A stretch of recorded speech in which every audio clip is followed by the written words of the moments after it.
হ্যাঁ মানে ক্ষমতার জুড়ে সংবিধানের করতে পারবে না কোনো সংশোধন। গুরুত্বপূর্ণ যে কোনো পরিবর্তনের জন্য গণভোটের হবে প্রয়োজন।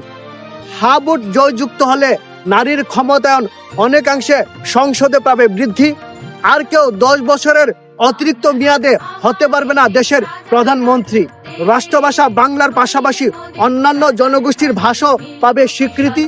হ্যাঁ ভোট জয়যুক্ত হলে ক্ষমতার ভারসাম্য রক্ষার জন্য উচ্চ এবং নিম্ন কক্ষ বিশিষ্ট গঠিত হবে 2টি কমিটি।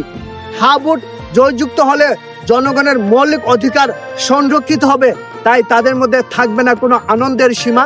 হ্যাঁ ভোট জয়যুক্ত হলে রাষ্ট্রপতি নিজের ক্ষমতা বলে গুরুতর দণ্ডপ্রাপ্ত আসামিকে আর করতে পারবে না ক্ষমা। রাষ্ট্রপতি এবং প্রধানমন্ত্রীর ক্ষমতার মধ্যে রক্ষা করা হবে ভারসাম্য।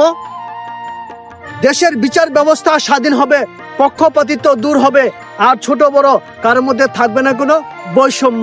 তাই গণভোটে আপনার মূল্যবান মতামত হার পক্ষে দিন। দেশ গড়ার চাবি নিজ হাতে নিন, ইনশাআল্লাহ।